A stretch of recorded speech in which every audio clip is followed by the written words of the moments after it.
नमस्ते बच्चों। अभी बारिश का मौसम है और सभी जगह बाढ़ की स्थिति बनी हुई है। पिछले कुछ सप्ताह से हम लोग बाढ़ के दौरान एवं बाढ़ के उपरांत आने वाली समस्याओं और उससे बचाव के बारे में जान रहे हैं और सीख रहे हैं।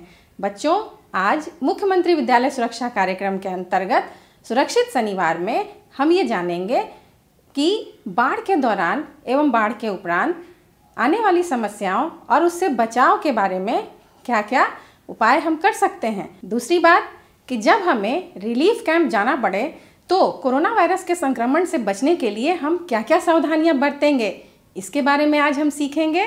और दूषित पानी को, संक्रमित पानी को बाढ़ के दौरान शुद्ध करके पीने योग्य कैसे बना सकते हैं, इसके बारे में भी सीखेंगे।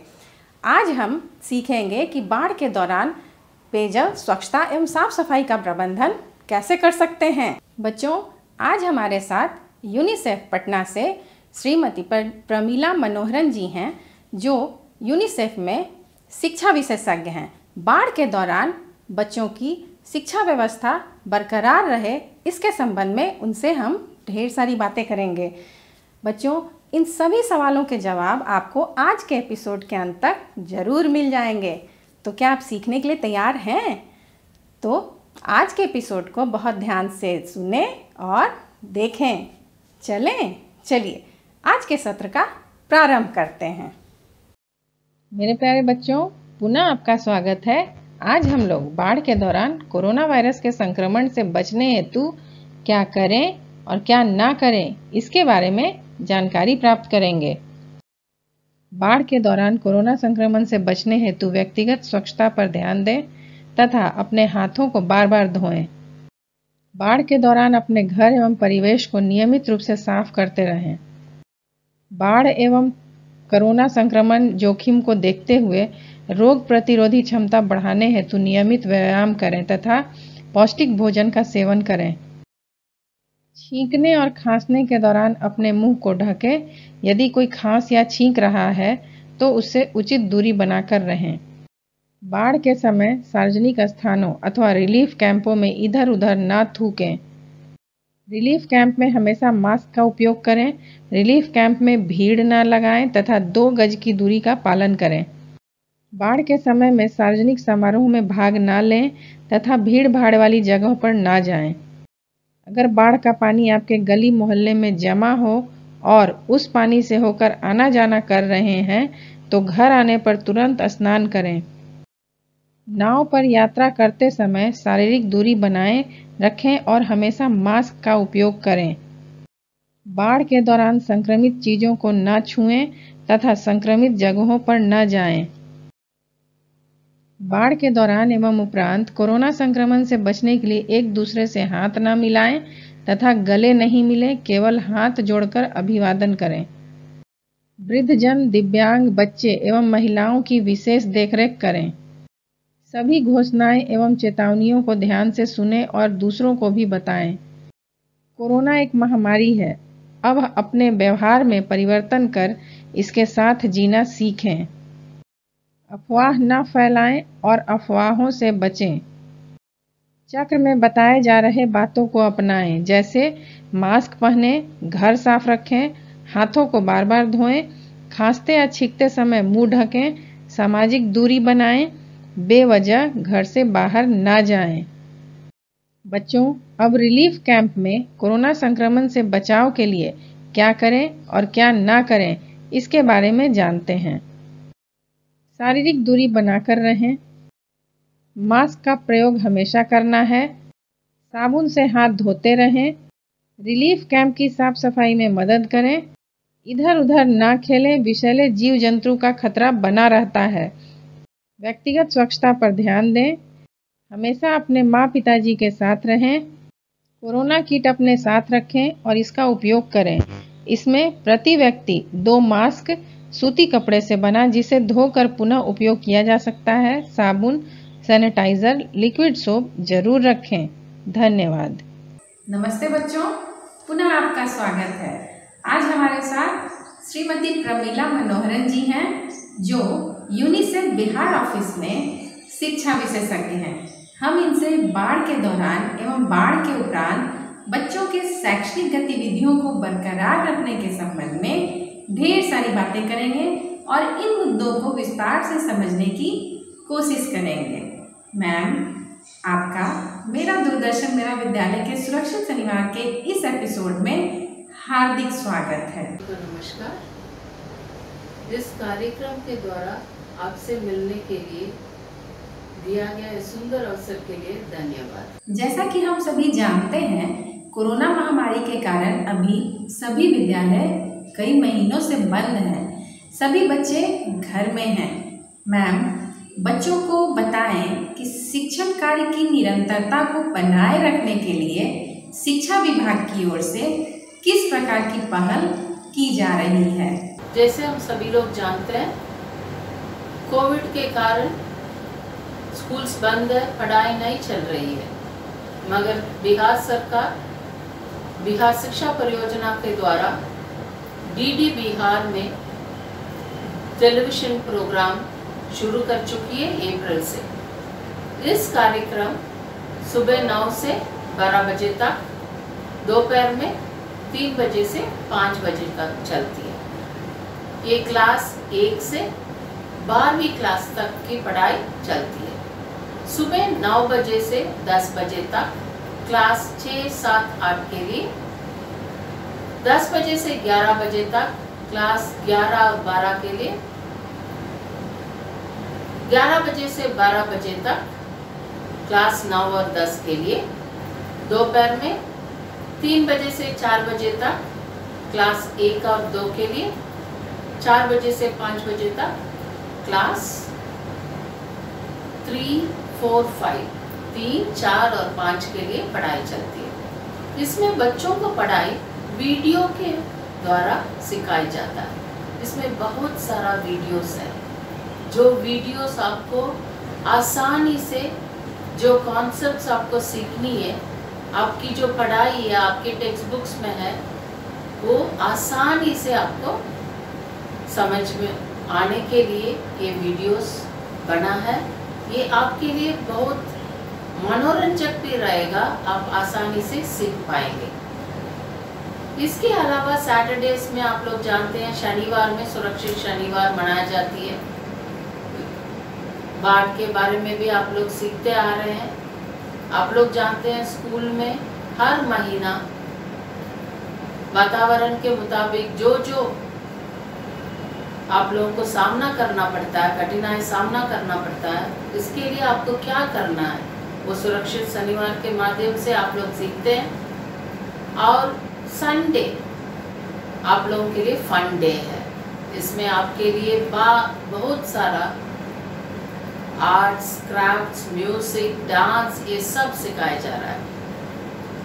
दूरदर्शन के अलावा एक मोबाइल एप्लीकेशन भी है, इसका नाम है उन्नयन ऐप।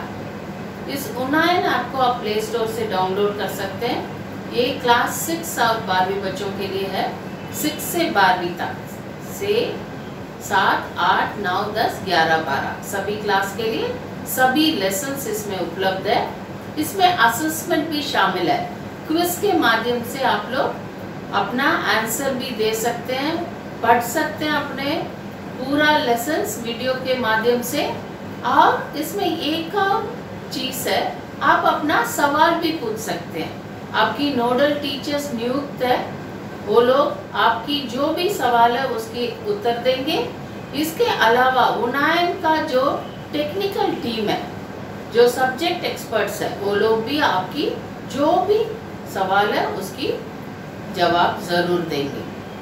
इसके अलावा बिहार सरकार ने विद्यावाहिनी मोबाइल एप्लीकेशन बनाई है। बिहार की टेक्स्ट बुक क्लास 1 से 12वीं तक की टेक्स्ट बुक्स इसमें उपलब्ध है। आप लोग इस टेक्स्ट बुक को डाउनलोड कर सकते हैं, प्रिंट भी कर सकते हैं। इसके अलावा बच्चों के लिए एक हेल्पलाइन नंबर भी शुरू किया है। इस हेल्पलाइन नंबर है 9431043527।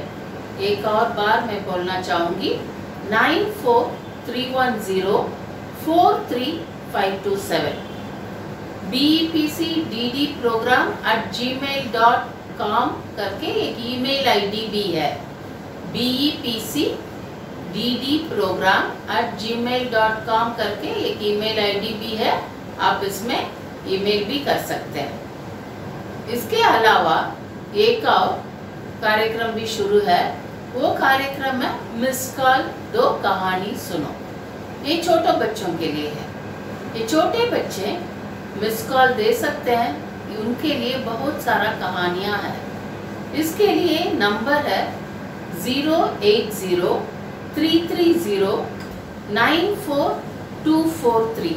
बिहार हर वर्ष बाढ़ की त्रासदी झेलता है।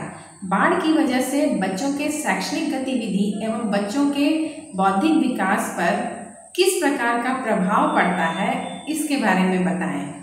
हम सभी लोग जानते हैं बाढ़ हर साल आती है। ये हर साल आती है, इसका मतलब ये नहीं है हम सब लोग इसके लिए तैयार हैं। बाढ़ एक आपदा है, ये साधारण स्थिति नहीं है। जब बाढ़ आती है, अचानक आती है, कुछ समय में बारिश के कारण यदि बाढ़ आ जाती है, हमको पता है बाढ़ आने वाली है, सूचना मिल जाती है, हम कुछ सुरक्षित जगह पर चले जाते हैं। यदि अचानक बाढ़ आ जाती है, आप समझ लीजिए बच्चों की परिस्थिति, उनकी घर में जो भी था वो सब भीग जाती है, बह भी जाती है, सब कुछ हो जाते हैं लोग। और उनके लिए ये एक बेचैनी की समय है। बच्चों के लिए समझ में भी नहीं आता है क्या करें। अपने माता पिता को देखते हैं वो दुख में है, खाना कहाँ से आएगा, कहाँ रहेंगे, क्या करेंगे, ये सब सवालें उनके सामने आ जाती हैं। इसीलिए उनके माँ बाप भी अपने जीवन के बारे में दुख में रहते हैं। इस माहौल में बच्चों की मानसिक स्थिति में बहुत बदलाव आता है। बच्चे बेचैनी में चले जाते हैं, घबरा जाते हैं, और उनके लिए इस स्थिति में सुरक्षा बहुत बहुत आवश्यक है। मैम, आपके अनुसार बाढ़ आने के पहले बच्चों को कौन कौन सी तैयारी करनी चाहिए, जिससे कि वो अपने पठन पाठन की सामग्री को बाढ़ के नुकसान से बचा सकें? बाढ़ के पहले बहुत सारे चीज बच्चे कर सकते हैं। पहले अपने आप को सुरक्षित कैसे रखना है आपको जानना है। आप इस पूरे महीना सुरक्षित शनिवार की दूरदर्शन प्रोग्राम के माध्यम से आप लोग सीखते आ रहे हैं। पहले एपिसोड में आप लोग देखे होंगे कैसे अपने घर की मुख्य दस्तावेज को सुरक्षित रखना, जैसे आपकी रेशन कार्ड हो, आधार कार्ड हो, कुछ सर्टिफिकेट हो, उन सब को एक प्लास्टिक के अंदर डालकर आपके घर में कुछ अलमीरा हो या कुछ ऊंचे स्थल हो वहां पर रखने के लिए। ऐसे ही आपकी पूरे पठन पाठन की सामग्री को भी आप लोग रख सकते हैं। प्लास्टिक के अंदर आप लोग रख सकते हैं कुछ ऊंचे स्थल में। यदि ऐसा स्थल आपके घर में ना है तो आप इन सब को एक प्लास्टिक कवर में डालकर अपने साथ सुरक्षित रख सकते हैं। जब बाढ़ आ जाती है आप इसको अपने साथ लेकर भी जा सकते हैं। दूसरा एक और चीज भी है, आप लोग अपने माँ बाप को मदद कर सकते हैं। बाढ़ के समय में वो लोग दूसरे काम में व्यस्त रहते हैं। आप लोग अपने लिए पानी और कुछ खाने की सूखे पदार्थ को भी आप लोग अपने साथ रेडी रख सकते हैं, जैसे बिस्किट और ये सब। ये इसके दौरान आप लोग अपने माँ बाप को भी मदद कर सकते हैं।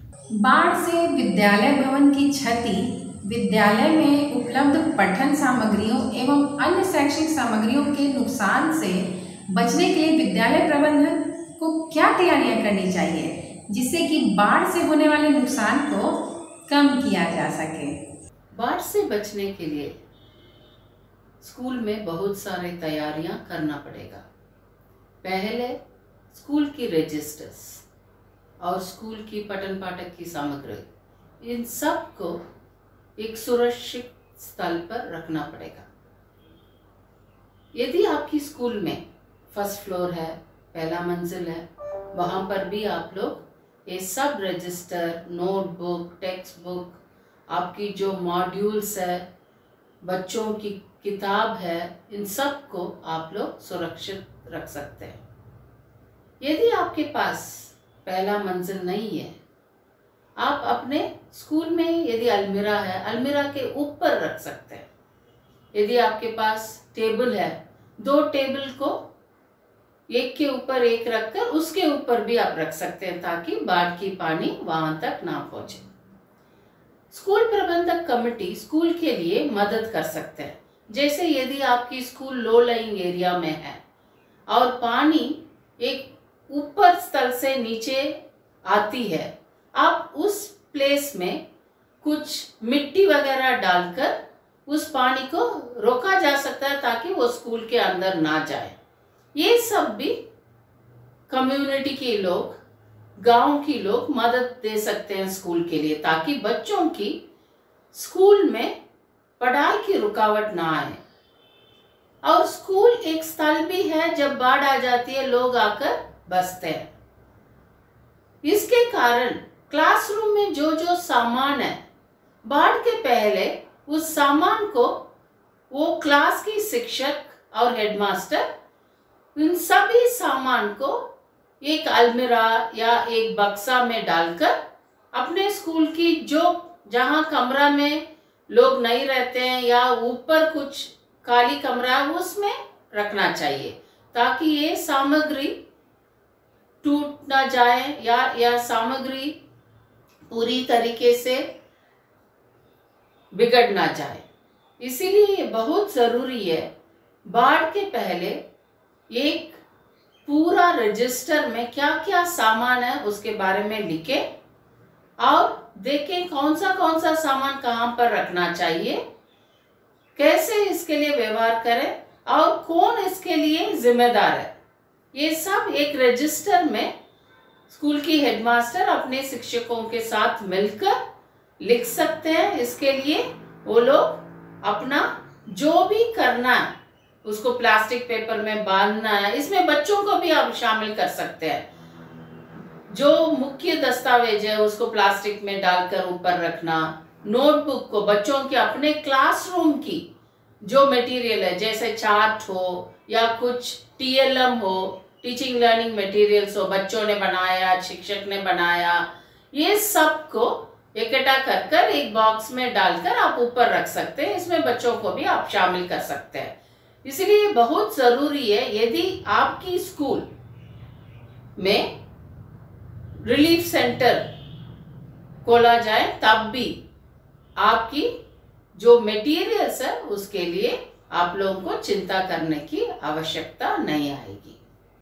मैम, आपके अनुसार बाढ़ के दौरान रिलीफ कैंप में बच्चों के शिक्षण कार्य की निरंतरता बनाए रखने के लिए किस प्रकार की वैकल्पिक व्यवस्था होनी चाहिए?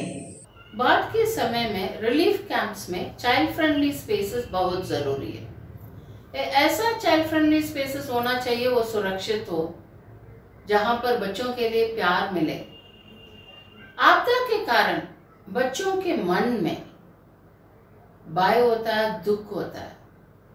इस भय और दुख को दूर करने के लिए ये चाइल्ड फ्रेंडली स्पेसेस बहुत ज़रूरी है। सिर्फ पढ़ाई नहीं, आपदा के समय में पहले साइकोसोशल सपोर्ट बहुत ज़रूरी है। ये साइकोसोशल सपोर्ट के लिए आपको बड़ा थेरेपिस्ट ये लोग नहीं चाहिए। आप बच्चों के साथ पहले सुने वो क्या बात करना चाहते हैं, वो पहले उनकी आवाज़ को सुनिए, बड़ों को बोलिए, पेरेंट्स को बोलिए, बच्चे की जो मन में है, जो बात करना चाहते हैं उसको सुने। ये चाइल्ड फ्रेंडली स्पेसेस ऐसा जगह है जहाँ पर बच्चे खुलकर आ सकते हैं। इस चाइल्ड फ्रेंडली स्पेसेस में आप लोग बहुत सारा कार्यक्रम कर सकते हैं। बच्चों के लिए खेल की व्यवस्था हो सकती है। इस खेल के लिए आपको बैट और बॉल इस सब की ज़रूरत नहीं है। जो स्थानीय खेल होती है बिना बैट और बॉल से खेला जा सकता है, वो हम लोग कर सकते हैं। जो स्थानीय गीत होती है उसको यूज़ कर सकते हैं। वो जो नाच होता है, जो बच्चे घर में नाचते हैं, खेलते हैं, कूदते हैं, गाते हैं, उसी सब चीज़ जो बच्चे पहले से जानते हैं, उस जो स्थानीय है जहाँ की, उस राज्य की जो गीत है, वो सब हम लोग यूज़ कर सकते हैं।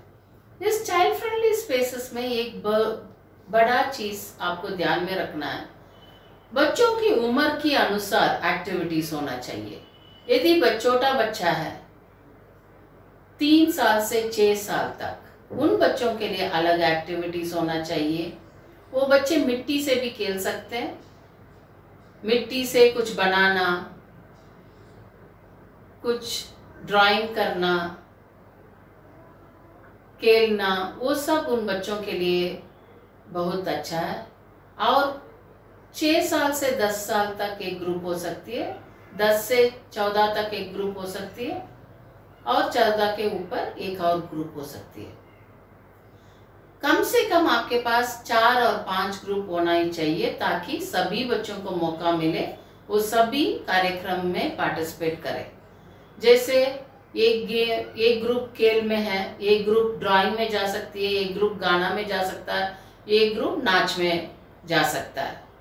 इसमें आपको मदद के लिए गांव की मुखिया के द्वारा गांव में जो युवक और युवती है उनको शामिल कर सकते हैं, जो अपना स्कूल पढ़ाई खत्म कर चुके हैं या अपने कॉलेज की पढ़ाई खत्म कर चुकी हैं, उनको आप यूज़ कर सकते हैं। वो लोग वॉलंटियर के रूप में आपके साथ मदद कर सकते हैं। ये बहुत ज़रूरी है।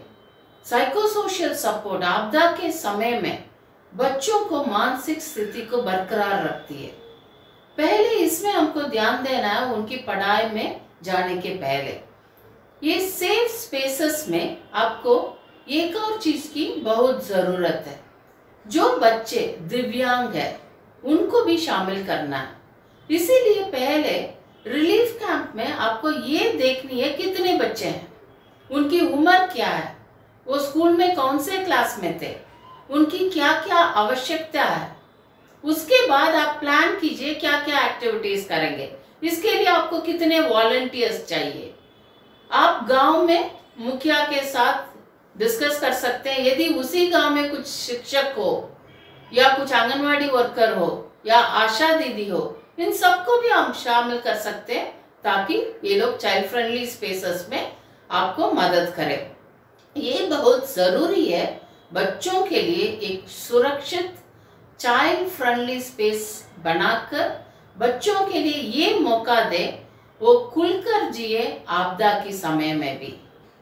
मैम, इस एपिसोड में शामिल होने के लिए और इतनी सारी जानकारियों से अवगत कराने के लिए आपको बहुत बहुत धन्यवाद। अभी तक हम लोगों ने चाइल्ड फ्रेंडली स्पेसेस और आपदा में शिक्षा को कैसे जारी रखें ये सब देखें। मैं आशा रखती हूँ आप लोग इसको सुने और अपने जीवन में इसको पालन करें। सभी को धन्यवाद। आप सुरक्षित रहें, घर में रहें। प्यारे बच्चों, नमस्ते। नमस्ते। आज के सत्र में आपने बाढ़ एवं उससे बचाव के उपाय के बारे में जाना। बच्चों, अभी मानसून का समय है, बाढ़ आने की संभावना अत्यधिक है।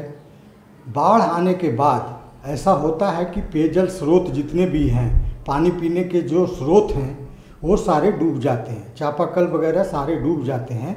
तो उससे बाढ़ के पानी से चापाकल में संक्रमण होने की संभावना बढ़ जाती है और वो पानी प्रदूषित हो जाता है, संक्रमित हो जाता है, जिससे पीने से किसी को बीमारी कोई हो सकता है।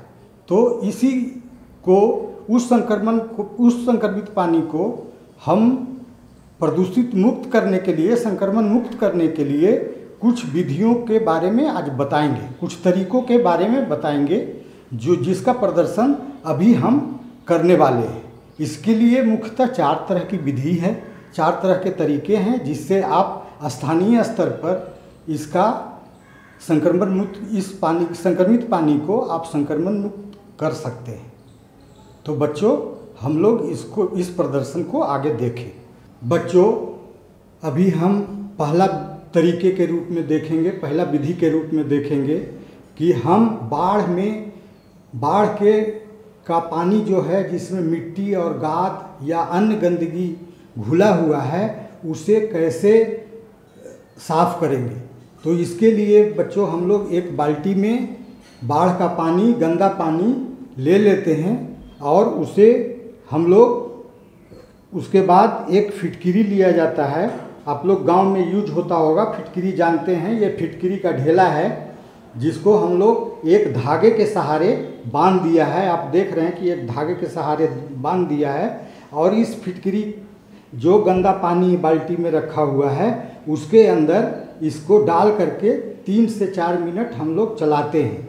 तो आप देखेंगे, अब आगे देखिए कि कैसे इसको ओसियन को मैं दे रहा हूँ कि ये इसमें डाल के इसको चलाएगी। और उससे क्या होता है कि ये जब चलाते रहे, लेकिन इसको ध्यान रहे कि ये उतना ही देर इसको घुमाना है कि जितना देर ज़्यादा देर अगर घुमा देंगे इसको तो फिटकिरी घुल करके पानी में मिल जाएगा और पानी का स्वाद तीखा हो जाएगा।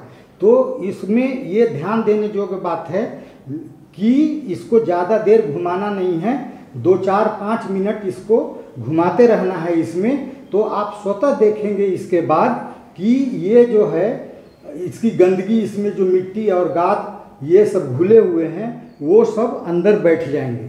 और 15-20 मिनट इसको छोड़ दीजिए।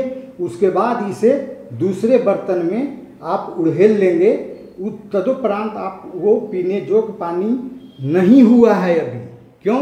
इसलिए कि इसमें से केवल मिट्टी और गाद ही अलग हुए हैं। इससे कीटाणु जो इसमें है, बैक्टीरिया और वायरस जो आए हैं बाढ़ के पानी के साथ, वो नहीं अलग हुए हैं, वो संक्रमण मुक्त नहीं हुए हैं। अब ये क्या हुआ है, केवल जो गंदा पानी लग रहा था वो केवल साफ हुआ है। तो अब इसको हम लोग संक्रमण मुक्त करने के लिए दूसरी विधि तरीके अपनाएंगे, तब जाकर के ये कीटाणु मुक्त होगा। बच्चों, आप लोगों ने देखा कि ये फिटकिरी घुमाया हुआ जो गंदा पानी था उसको अब हम वो सारी गंदगी नीचे बैठ गया। मैं इसको 10-15 मिनट के लिए छोड़ दिया और 10-15 मिनट के बाद मैं इस पानी को दूसरे बर्तन में उड़ेल रहा हूँ, दूसरे में पलट कर रख रहा हूँ। और ध्यान रहे इसमें कि जो नीचे का पानी है उसको हम लोग छोड़ देते हैं क्योंकि नीचे गंदगी बैठी हुई है। फिर भी आप अब ये पूरा पानी गिर गया, इसमें जो गंदगी थी वो इस बाल्टी के नीचे बैठ गया है और अब इसमें पानी तो आ गया है साफ, पानी हो गया है साफ जिसमें गंदगी नहीं है, लेकिन ये संक्रमण मुक्त नहीं हुआ है।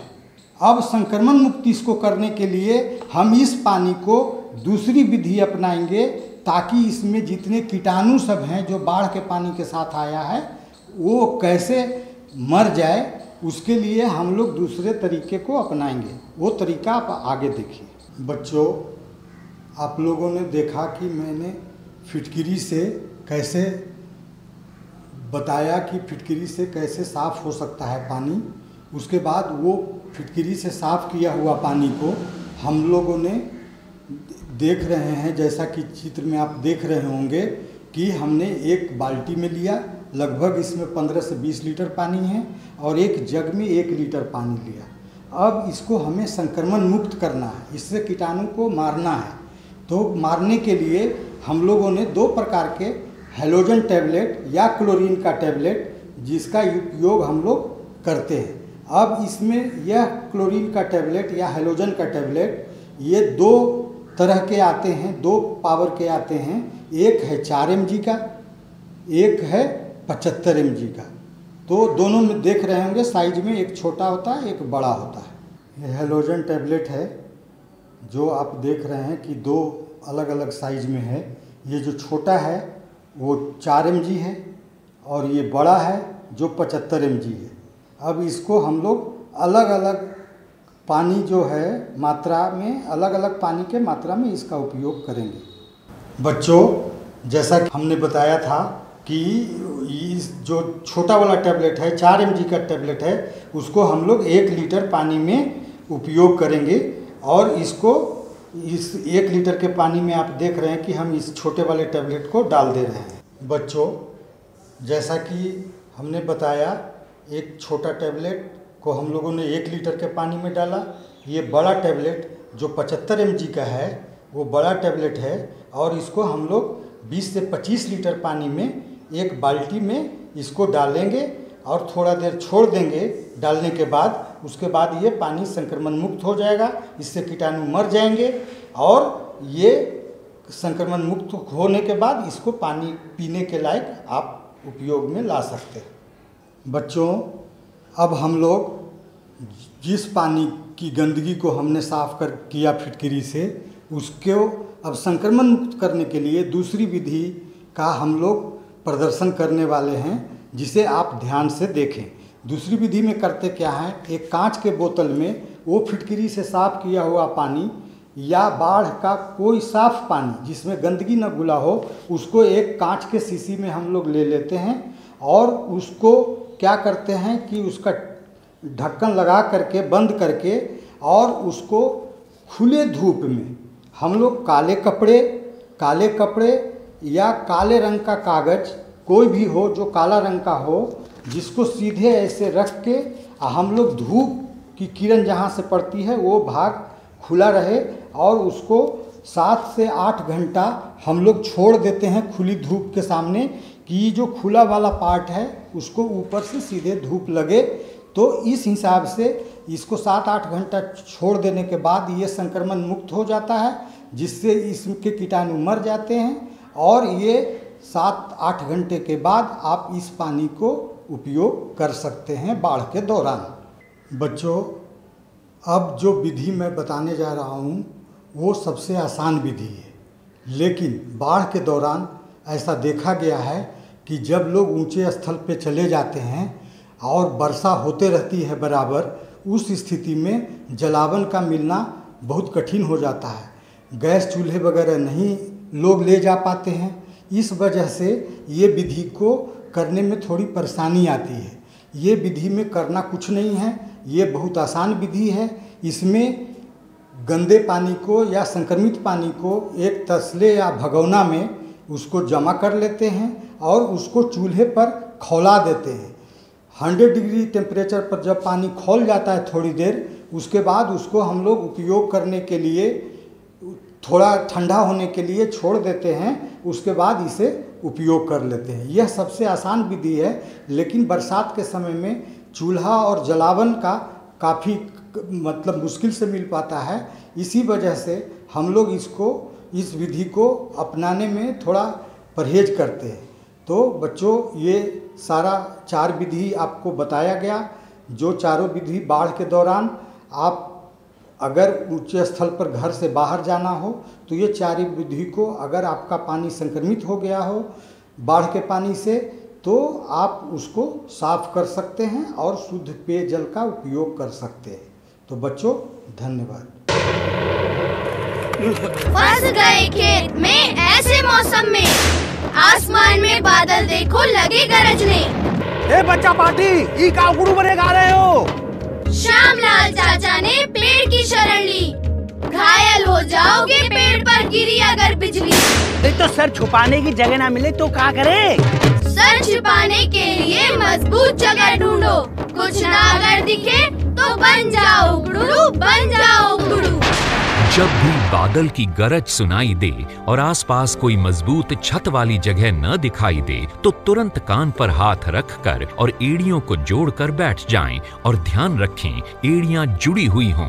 बिजली का खतरा ऊंचे पेड़, बिजली के खंभों, तारों और पानी में ज्यादा होता है, इसलिए इन सब से दूर रहें। तैयारी में ही समझदारी। राष्ट्रीय आपदा प्रबंधन प्राधिकरण द्वारा जनहित में जारी। आज हम लोग बाढ़ में स्वच्छता, पानी एवं साफ सफाई का महत्व को विस्तार से समझेंगे। बच्चों, बाढ़ में स्वच्छता, पानी एवं साफ सफाई का विशेष महत्व होता है। यदि ये 3 चीज़ों को हम सही तरीके से सुनिश्चित कर लें तो बाढ़ की आपदा में हम बहुत हद तक अपने आप को स्थिर और जोखिम एवं परेशानियों को कम कर सकते हैं।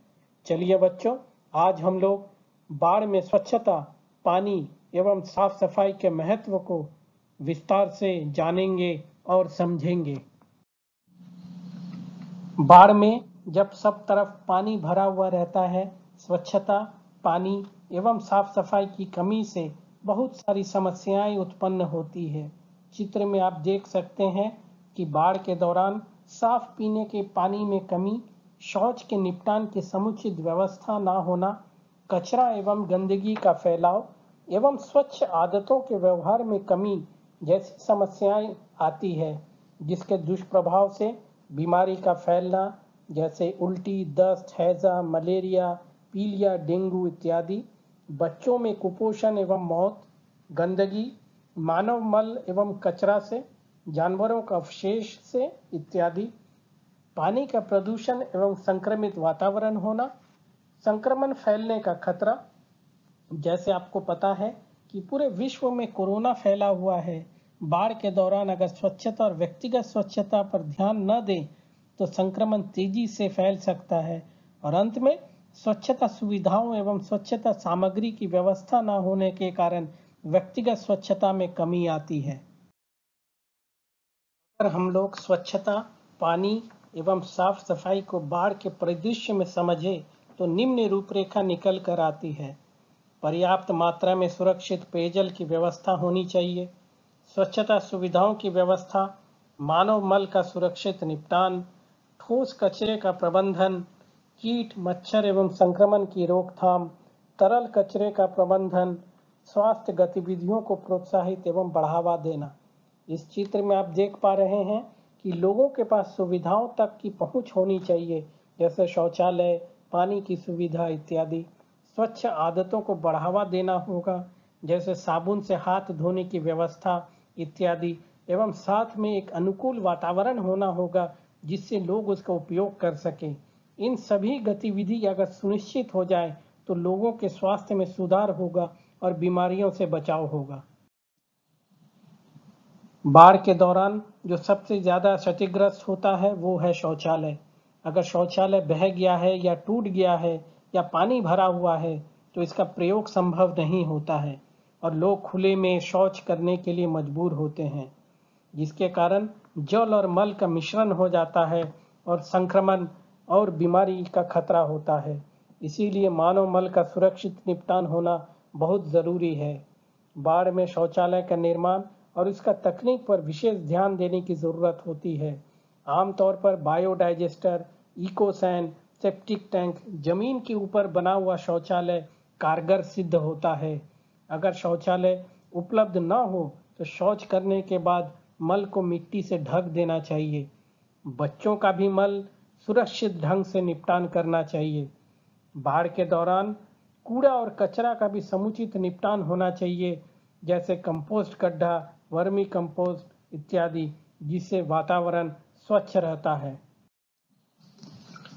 बच्चों, बाढ़ के दौरान साफ पानी मिलना बहुत चुनौतीपूर्ण होता है, क्योंकि प्राय जल स्रोत पानी में डूबे रहते हैं, जिससे संक्रमण का खतरा रहता है। इसीलिए पीने के पानी के लिए विशेष ध्यान रखना पड़ता है।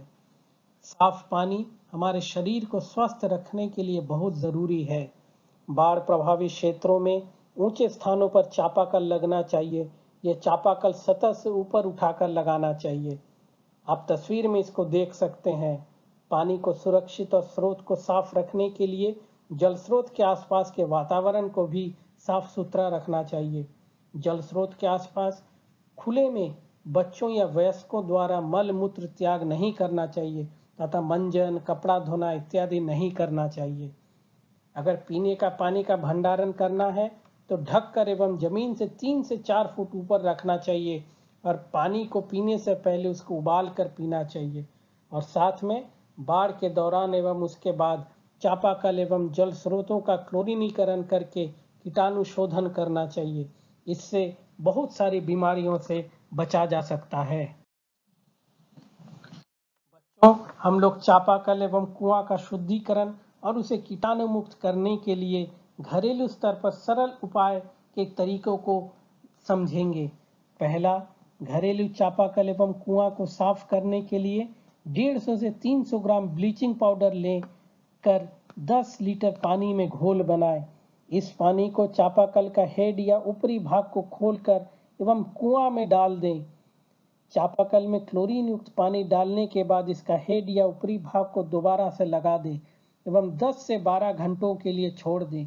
12 घंटों के उपरांत चापाकल को खूब चलाएं जिससे क्लोरीन युक्त पानी उससे निकल जाए। जब चापाकल के पानी से क्लोरीन का महक खत्म हो जाए तब उस चापाकल को उपयोग पीने में ला सकते हैं। कुआं में भी क्लोरीन युक्त पानी डालने के उपरांत 10 से 12 घंटों के लिए छोड़ दें। उसके उपरांत ही उसका पानी उपयोग में लाया जा सकता है। हम लोग क्लोरीन की गोली से भी भंडारण किया हुआ पानी को भी कीटाणु मुक्त कर सकते हैं। पानी को हमेशा उबाल कर पीना चाहिए। पानी को कम से कम 20 मिनट तक उबालना चाहिए और ठंडा होने के बाद ही पीना चाहिए। उबला हुआ पानी कीटाणु रहित हो जाता है। स्वस्थ रहने के लिए व्यक्तिगत स्वच्छता और साफ सफाई का ध्यान रखना बहुत आवश्यक है। बाढ़ के दौरान व्यक्तिगत स्वच्छता और साफ सफाई की अहमियत और बढ़ जाती है। इसके निम्न तत्व हैं: नियमित रूप से साबुन और पानी से हाथ धोना चाहिए, पीने का पानी हमेशा साफ बर्तन में रखना चाहिए और निकालते समय डंडीदार लोटा या टिश्नी के उपयोग करना चाहिए। भोजन को हमेशा ढककर रखना चाहिए और ताज़ा भोजन ही खाना चाहिए। महिलाओं और किशोरियों को व्यक्तिगत स्वच्छता पर विशेष ध्यान देना चाहिए। माहवारी होने पर केवल सैनिटरी पैड या साफ सूती कपड़े का ही इस्तेमाल करना चाहिए। बच्चों, आप सबको पता ही होगा कि पूरी दुनिया पिछले कई महीनों से कोविड-19 वैश्विक महामारी से परेशान है और संक्रमित व्यक्तियों की संख्या रोज बढ़ रही है। इसीलिए अगर बाढ़ राहत कैंप संचालित हो रही है तो स्वच्छता, पानी एवं साफ सफाई पर विशेष ध्यान रखने की जरूरत होगी, जैसे सतहों की साफ सफाई, ब्लीचिंग पाउडर के घोल या लाइजॉल से, जैसे दरवाजा, मेज, कुंडी, चापाकल का हैंडल एवं उसका सतह, पानी के नल इत्यादि। बिना छुए हाथ धुलाई की व्यवस्था, जैसे पेडल संचालित हाथ धुलाई जिससे बार बार साबुन से हाथ धोना, बिना छुए पेडल संचालित पीने की पानी की सुविधा, भीड़ नहीं करना एवं 2 व्यक्तियों में 2 गज दूरी बनाकर रखना एवं मुंह का मास्क या कपड़े से ढक कर रखना। बाढ़ राहत कैंप में कचरा निपटान के लिए निर्धारित स्थान या कूड़ादान की व्यवस्था होना चाहिए और लोगों को निर्धारित स्थान में कचरा निपटान के लिए प्रोत्साहन करना चाहिए। जो फेस मास्क बार बार उपयोग में लाया जा सकता है, एक बार इस्तेमाल के बाद उसे साबुन और पानी से अच्छे तरीके से धोकर धूप में सुखा लेना चाहिए और फिर पुनः उपयोग में लाना चाहिए। जो फेस मास्क एक ही बार उपयोग में लाया जा सकता है, उपयोग के बाद सावधानी से उचित स्थान पर निष्पादन करना चाहिए। बच्चों, उम्मीद करता हूं कि आपको ये सत्र बहुत पसंद आया होगा एवं इससे प्राप्त जानकारी आपको बाढ़ जैसी आपदा में अपने आप को स्वच्छता, पानी एवं साफ सफाई को और बेहतर तरीके से समझकर अपने आप को और कुशल और प्रभावशाली बना पाएंगे। इसके लिए बहुत बहुत धन्यवाद।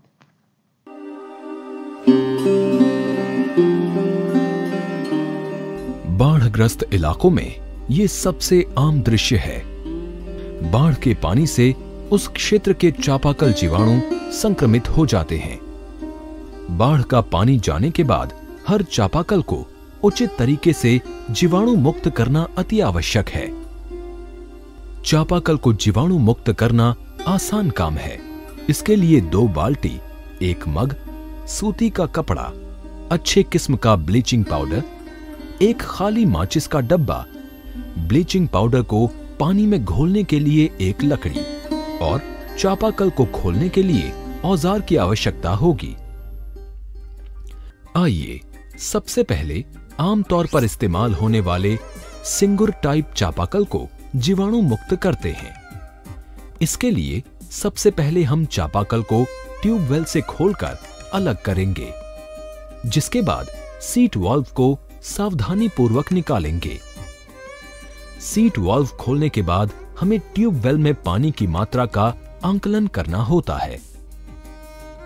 40 मिलीमीटर के 20 फीट के पाइप में 7.5 लीटर पानी जमा होगा। अगर चापाकल के बोरिंग की गहराई 30 फीट है और इसमें 1.5 मीटर का वाटर फिल्टर लगा है तो इसमें 13 लीटर पानी होगा। इसी तरह अगर 80 मिलीमीटर का ट्यूबवेल हो तो 30 फीट के पाइप में 45 लीटर पानी आएगा। अच्छी तरह से जीवाणु मुक्त करने के लिए प्रति लीटर पानी में 50 मिलीग्राम क्लोरीन की आवश्यकता होगी। मान लेते हैं कि ब्लीचिंग पाउडर में क्लोरीन की मात्रा 25% है, इसलिए प्रति लीटर पानी के लिए 200 मिलीग्राम ब्लीचिंग पाउडर की आवश्यकता होगी। इस तरह 13 लीटर पानी में 2.5 यानी 2.5 ग्राम ब्लीचिंग पाउडर पर्याप्त है। आमतौर पर एक माचिस के डिब्बे में लगभग 20 ग्राम तक ब्लीचिंग पाउडर आता है।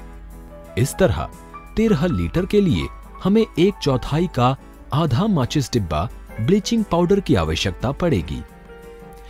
सबसे पहले कम पानी में ब्लीचिंग पाउडर को मिलाकर गाढ़ा घोल बनाते हैं। इसके बाद बाल्टी में बाकी पानी भर देंगे। अच्छी तरह से ब्लीचिंग पाउडर को पानी में मिलाने के बाद इसे दूसरी बाल्टी में कपड़े से छान लेंगे। अब 3/4 पानी को ट्यूबवेल के अंदर डाल देंगे। सीट वाल्व को अच्छी तरह से धोने के बाद चापाकल को तुरंत वापस लगा देंगे। अब ऊपर से इसमें ब्लीचिंग पाउडर घोल डालते हैं और चापाकल को चलाते हैं। जैसे ही चापाकल में पानी आना आरंभ होता है, हमें रुक जाना चाहिए। जीवाणु मुक्त करने के लिए इसे इसी हालत में 2 घंटे तक या कम से कम 30 मिनट तक छोड़ देते हैं। इसके बाद चापाकल को तब तक चलाते रहते हैं जब तक कि पानी से ब्लीचिंग पाउडर की गंध हट ना जाए। इसके बाद ये इस्तेमाल करने योग्य हो जाता है। इसके बाद हम इंडिया मार्क II चापाकल को जीवाणु मुक्त करते हैं। इस तरह के चापाकल के लिए भी ब्लीचिंग पाउडर की मात्रा वही रहेगी। इंडिया मार्क II चापाकल के 20 फीट केसिंग पाइप में 150 लीटर पानी और 10 फीट के केसिंग पाइप में 75 लीटर पानी को रखने की क्षमता होती है। इस तरह 30 फीट की बोरिंग में लगभग 2.5 माचिस डिब्बे जितना ब्लीचिंग पाउडर की आवश्यकता होगी। इसमें भी सिंगुर टाइप चापाकल की विधि का इस्तेमाल करना है। जीवाणु मुक्त करने के लिए इसमें भी ब्लीचिंग पाउडर घोल डालते हैं। इसे इसी हालत में 2 घंटे तक या कम से कम 30 मिनट तक छोड़ देते हैं। इसके बाद चापाकल को तब तक चलाते रहते हैं जब तक कि पानी से ब्लीचिंग पाउडर की गंध हट ना जाए। इसके बाद ये इस्तेमाल करने योग्य हो जाता है। बच्चों नमस्ते। आप में से बहुत सारे बच्चे उत्तर बिहार में रहते होंगे और आप लोगों में से बहुत लोगों को बाढ़ का सामना भी करना पड़ रहा होगा। इसीलिए आपदा प्रबंधन के इस सुरक्षित शनिवार कार्यक्रम में पिछले कई सप्ताह से हम आपके लिए बाढ़ से बचाव के विभिन्न तरीकों को बता रहे हैं और बाढ़ के दौरान शुद्ध पानी का होना भी बहुत ही जरूरी है जो पीने के काम में आता है। तो इन सब से संबंधित आज का एपिसोड था और उम्मीद करता हूँ कि आज का एपिसोड आपको अच्छा लगा होगा और आपको बहुत कुछ सीखने को मिला होगा। अब हम लोग जो आपने सीखा है उसके आधार पर आपसे कुछ प्रश्न पूछेंगे, अर्थात क्विज खेलेंगे। तो क्विज का नियम आपको पता है। क्विज का नियम यह है कि आपको प्रश्नों को ध्यान से सुनना है, उनके विकल्पों को सही से चयन करना है और उसका उत्तर देना है। और इसके पश्चात हम आपको एक गृह कार्य भी देंगे जिसको आपको सप्ताह भर करना भी है। तो क्या बच्चों आप लोग तैयार हैं कॉपी और कलम के साथ? तो चलिए क्विज की शुरुआत करते हैं। आज के सत्र के सवाल आपके सामने हैं। पहला सवाल, बाढ़ के दौरान बीमारियों से बचने के लिए निम्न में से किस प्रकार की सावधानियां जरूरी हैं? इसके विकल्प हैं। पहला, खाना ढककर रखें और हल्का भोजन करें। दूसरा, पानी उबालकर पिएं। तीसरा, बाढ़ के पानी में ना खेलें। चौथा, उपरोक्त सभी। तो इसका सही जवाब है चौथा विकल्प अर्थात उपरोक्त सभी। दूसरा सवाल, बाढ़ के दौरान पेयजल स्रोत को संक्रमण मुक्त करने के लिए इनमें से किस पाउडर का उपयोग किया जाता है? इसके विकल्प हैं, पहला ब्लीचिंग पाउडर, दूसरा बोरिक पाउडर, तीसरा बेंजामिन पाउडर, चौथा चारकोल पाउडर। बच्चों, यह सवाल पहले भी हमने पूछे हैं आपसे, तो उम्मीद करता हूं आपको सही जवाब पता होगा। सही जवाब है पहला विकल्प अर्थात ब्लीचिंग पाउडर। तीसरा सवाल, बाढ़ के उपरांत निम्न में से कौन सी बीमारी होने का खतरा सबसे ज्यादा होता है? इसके विकल्प हैं, पहला डायरिया, दूसरा हृदय रोग, तीसरा किडनी की बीमारी, चौथा मस्तिष्क की बीमारी। तो इसका सही जवाब है पहला विकल्प अर्थात डायरिया। चौथा सवाल, डायरिया के निम्न में से कौन से लक्षण हैं?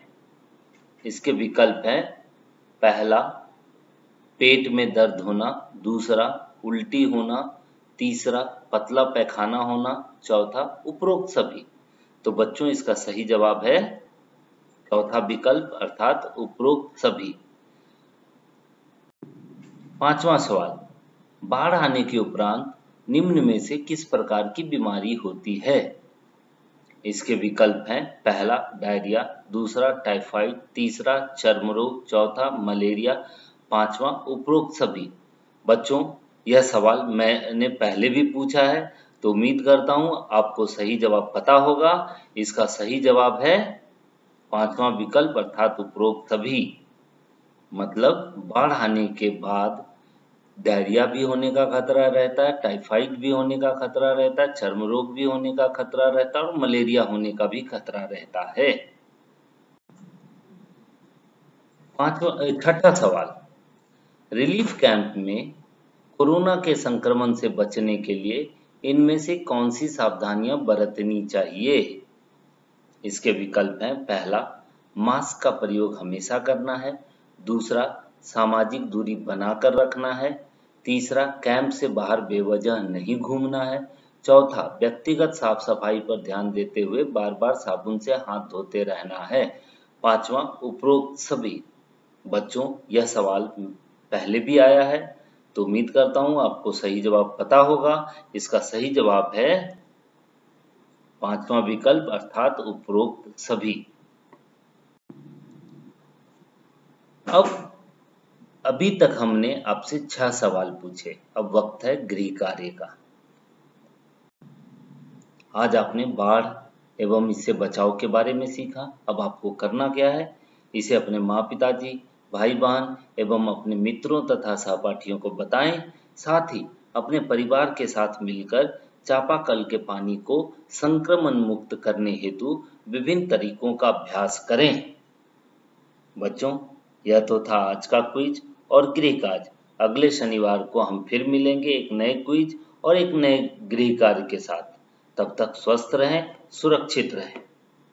गुड मॉर्निंग, नमस्कार बच्चों, आपको मेरा एक बार फिर से बहुत बहुत प्यार। जैसा कि हम जान रहे हैं कि पिछले कई सप्ताह से आप लोग बाढ़ के विषय पर बहुत सारी जानकारियां लेते आ रहे हैं, तो इस शनिवार को भी आज आपने बाढ़ के बारे में एवं उसके बचाव के बारे में विभिन्न तरीकों के बारे में जाना और सीखा, और बाढ़ के दौरान होने वाले बीमारियों के बारे में भी और उससे बचने के लिए क्या क्या हमें उपाय करने चाहिए ये भी जाना और सीखा। बाढ़ के दौरान साथ ही आपने ये भी देखा और सीखा कि किसी भी संक्रमित पानी को हम पीने योग्य कैसे बना सकते हैं।